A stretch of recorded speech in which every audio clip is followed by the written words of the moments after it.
Olá, aqui é o Marcelo Vieira e nesse vídeo eu vou falar sobre como eu faço acompanhamento diário do mercado, para entender o que está acontecendo com o mercado ao redor do mundo e como que isso influencia o meu acompanhamento em relação aos robôs que eu utilizo, né? Lembrando que eu não faço operações, eu não analiso o mercado e tomo decisões baseadas no que eu estou vendo, né, de forma discricionária. Eu utilizo robôs ou estratégias de portfólio automatizadas, que, por exemplo, uma vez por mês ou a cada 3 meses, me dão qual que é o portfólio que eu vou utilizar e eu simplesmente ajusto esse portfólio. Então, é muito mais um acompanhamento para entender o que está acontecendo, se tem ordem ganhando ou perdendo, por quê, né? E também me dá a possibilidade de entendendo o que está acontecendo, de eventualmente, se for o caso, fazer alguma intervenção, desativar algum robô ou alguma coisa assim, né? Dependendo do tipo de estratégia, a gente faz mais ou menos intervenções, né? Boa parte das estratégias nem tem necessidade de intervenção, é simplesmente acompanhar, entender o que está acontecendo, se está ganhando, se está perdendo, sem saber o porquê. Então vamos lá, eu começo acompanhando então alguma série de ativos, eu tenho aqui uma listinha, começa pelo SPY, que é o índice, o ETF de S&P 500, poderia ser o próprio índice, dado mesmo, então acompanhar o que está acontecendo, acompanho o que está acontecendo na Bolsa Americana, né? Que é um grande termômetro aí mundial, né, a principal bolsa do mundo, para entender como é que está a situação global, né? Então, eu olho simplesmente, eu tenho alguns indicadores aqui que eu deixo no gráfico, aqui a média móvel de 5 períodos em amarelo, aqui embaixo em vermelho a média móvel de 200, que é sempre uma referência, embaixo aqui tem o RSI de 2 períodos, mas não, isso não é muito importante. Então, é só para ter um overview. Então, a gente vê aqui o mercado, de um modo geral, tendência de alta, teve uma quedinha aqui, deu uma reagida, está numa pernada de alta agora, esse aqui é gráfico diário, tá? Eu analiso pelo gráfico diário inicialmente. E então, eu começo pela Bolsa Americana para ver como é que está o termômetro geral do mercado. Depois eu vou para o VGK, que é um ETF de Europa, para ter uma noção como é que estão as coisas nos Estados Unidos, como é que está a Bolsa na Europa, porque o comportamento é um pouquinho diferente. É claro que as grandes pernadas acontecem dos dois lados, mas de forma um pouco diferente. A queda foi mais intensa recentemente aqui na Europa. Em seguida, eu vou para o AIA, que pega a Ásia, incluindo China e demais países da Ásia, se eu não me engano, Pacífico. Eu não sou 100% certo que tem um Pacífico também, tipo Austrália, Nova Zelândia, nesse ETF também. Mas, enfim, a gente vê aqui uma volatilidade diferente. Acompanha o que está... Ou seja, com basicamente Estados Unidos, Europa e Ásia são os principais grandes mercados aí, né? Em seguida, eu vou para o IBOV para acompanhar o que está acontecendo aqui no Brasil.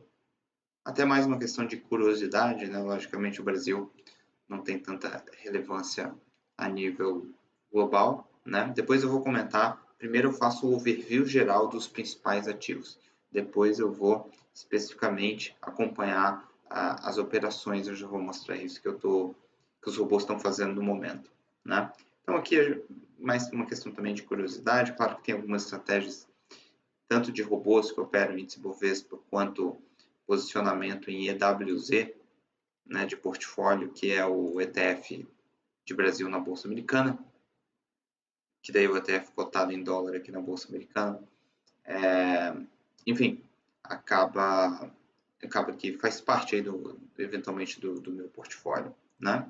Em seguida, o SDBRL, que também inclui um pouco, tem dois fatores aí, inclui um pouco de curiosidade também em relação ao que está acontecendo para o Brasil, né?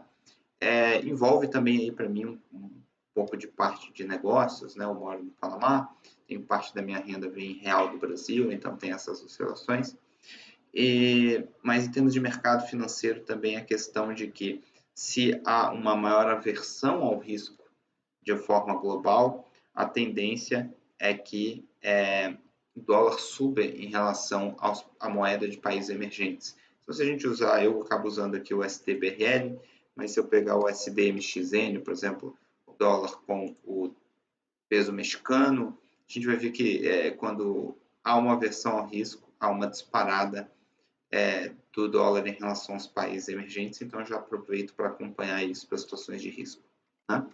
GLD, que é o ETF na Bolsa Americana de Ouro, né? Então basicamente pega o preço do ouro, que é um ativo também que dispara, via de regra, quando há um aumento da percepção do risco de forma global. TLT, que é Treasury, um ETF de Treasury, Tesouro Americano. Mesma coisa, também costuma disparar nos momentos de aversão ao risco. E, por último, para verificar a questão de risco, o VIX, que é um ETF que mede, enfim, baseado nas opções de volatilidade do mercado americano. Então, basicamente, ele mede a volatilidade do mercado americano. Normalmente, quando a situação é tensa, a volatilidade aumenta. Quando a situação é tranquila, a volatilidade cai. Inclui questão de opções aí para calcular. Então, ou seja, se está subindo, o risco está subindo, se está caindo, o risco está caindo. Né? De um modo, em relação à Bolsa Americana, que é o grande termômetro mundial. Né? Então, por que eu acompanho bastante essa questão desse termômetro? Né? Porque se a situação está tranquila, os mercados estão subindo, o VIX está baixo, eu estou vendo o que está acontecendo. Se há o início de uma crise, um movimento de queda, alguma coisa assim, eu consigo entender um aumento de volatilidade, o que está acontecendo na prática. Não me importa muito o porquê, eu não vou muito atrás do que está acontecendo. É guerra comercial, Brexit, enfim, algum indicador econômico saiu ruim nos Estados Unidos ou na Europa, eu não me importo tanto, eu me importo com a movimentação do preço, porque os modelos que eu utilizo, seja de estratégia, seja para operar ações, seja para operar Forex, seja para montar uma carteira de ETFs na bolsa, com múltiplos ativos, que podem ser ações, pode ser ouro, pode ser tesouro, eles são sempre baseados, ou seja, no preço, né, e na movimentação. Então, não me interessa o que está por trás. Né? Mesmo modelos para ações de carteira que levam em consideração indicadores de análise fundamentalista usam simplesmente dados. Ou seja, eu particularmente não invisto de uma forma onde eu fico analisando o cenário, tentando prever os juros vai subir, vai cair. Tá bom ou tá ruim para a bolsa? Tá bom ou tá ruim para determinado setor?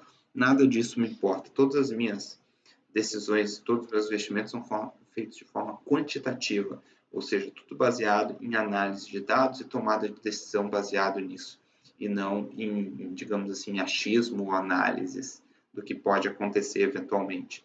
Né? Então, com isso, eu tenho uma boa noção do que está acontecendo. E aí, por último, vem aí os pares de Forex. Tem para entender também euro-dólar, GBP-USD, então pego o euro, o dólar, a libra esterlina, o USD-ien, que é o ien japonês, e o USD-CHF, o franco suíço, para acompanhar mais ou menos o que está acontecendo no mercado de Forex, o que está acontecendo com as principais moedas. Né? E aí, por último, eu vou por exemplo, MetaTrader, olhar diretamente as operações que os robôs estão fazendo. Né? Então, por exemplo, um robô está vendendo EuroCAD. Eu vou lá no EuroCAD, no gráfico, entender um robô que opera reversão à média, o mercado subiu, ele vendeu até agora, o mercado continua subindo, então essa ordem está no negativo. Eu entendi, eu sei que ele é um robô que opera reversão à média, ou seja, quando está sobrecomprado, desculpa, ele vende esperando uma queda, quando cai, está sobrevendido, ele compra esperando um retorno, e, enfim, eu entendo porque que essa ordem está aberta, porque que essa ordem está negativa. Uma venda no euro-dólar, mesma coisa, robô de reversão à média, então o mercado esticou para cima, ele vendeu, está positivo, ele está caindo. Até agora o robô está lá manejando a ordem, é tudo automático. Mas só para eu entender o que está acontecendo, né? Então, ou seja, olhar, aí aqui eu já olho normalmente no gráfico de 1 hora, porque a maior parte dos robôs fazem ou day trade ou swing trade de poucos dias, né? Acabo tendo o gráfico de 1 hora, 60 minutos como o padrão para operar, mesmo que não seja day trade, a ordem fique aberta durante 30, 40, 50 barras, seja 1, 2, 3 dias, né? Então, o último passo é acompanhar as operações, as ordens, olhar no gráfico, entender o que o robô está operando e simplesmente para acompanhar, né? Então, via de regra, eu não preciso fazer intervenções, né? Nas estratégias que me dizem automaticamente, tem todos os critérios para dizer quais ETFs eu devo ter na minha carteira, ou eventualmente quais ações eu devo ter na minha carteira, a regra está ali, entrou, é só para acompanhar mesmo, entender o que está acontecendo, né? É a mesma coisa no caso dos robôs. Os robôs têm o seu critério para operar, eles são testados e comprovados. Eu vou apenas deixar ele operar e acompanhar o que está acontecendo, né? E aí vou avaliar, sei lá, uma vez por mês, eventualmente. Forex, às vezes a gente mexe de forma um pouquinho mais dinâmica, já normalmente bolsa, investimento ETF é bem tranquilo, o acompanhamento.